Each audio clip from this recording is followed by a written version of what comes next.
Welcome to the Williamsville Public Library and Museum. Today is Wednesday, August 23rd, and we're here to talk to Bob Black about his life in Williamsville and a little bit about Black Hardware.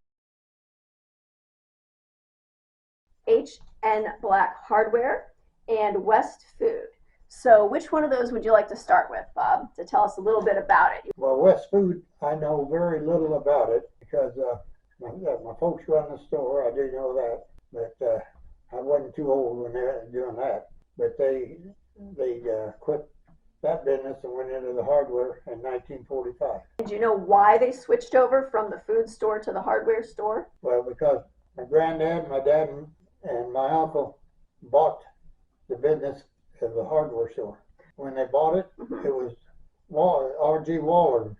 And then they went in, and of course my granddad's name was Harvey Nelson. That's where the H.N. come in. And then his two sons, Harvey E. and Robert G. So that was H.N. Black and Sons. So was it called H.N. Black and Sons Hardware from the beginning once they bought it? Yes. Okay. Was your mom involved when they ran the grocery store? She worked in the grocery store with my dad, yes. Did you kids ever work in either business? I worked in the hardware business later on. What do you think made those businesses successful here in Williamsville? Back then, like Black and Sons did plumbing and heating. They did pump work. They bought and sold new pumps and hand pumps and put in furnaces, made their own duct work, like a handyman.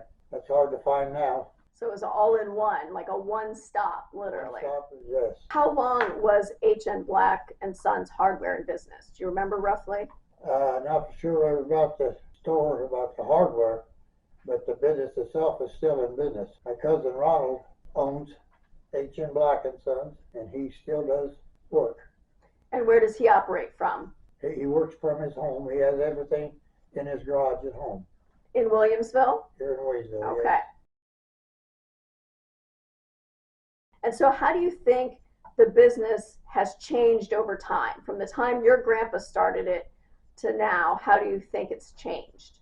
Well, I don't think there's a hardly a business around that I know of that did the different kinds of work that we did.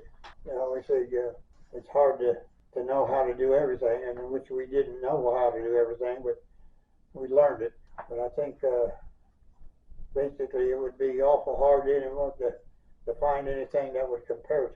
And did they sell things beyond like just hardware? Did they sell appliances and such? Yes, the small appliances.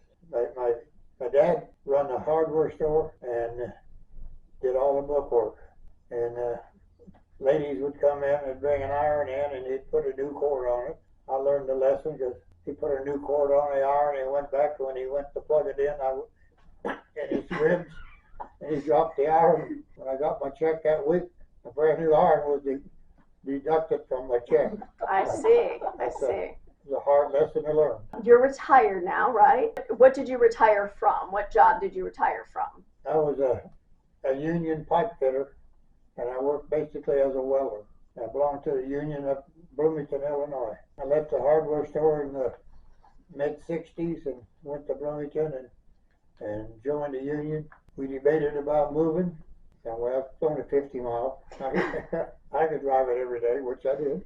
Stayed there, worked up there until 97, and that's when I retired. Was there ever any confusion between you being Bob and your Uncle Bob and so forth in terms of the family connections? Yeah, I was Little Bob.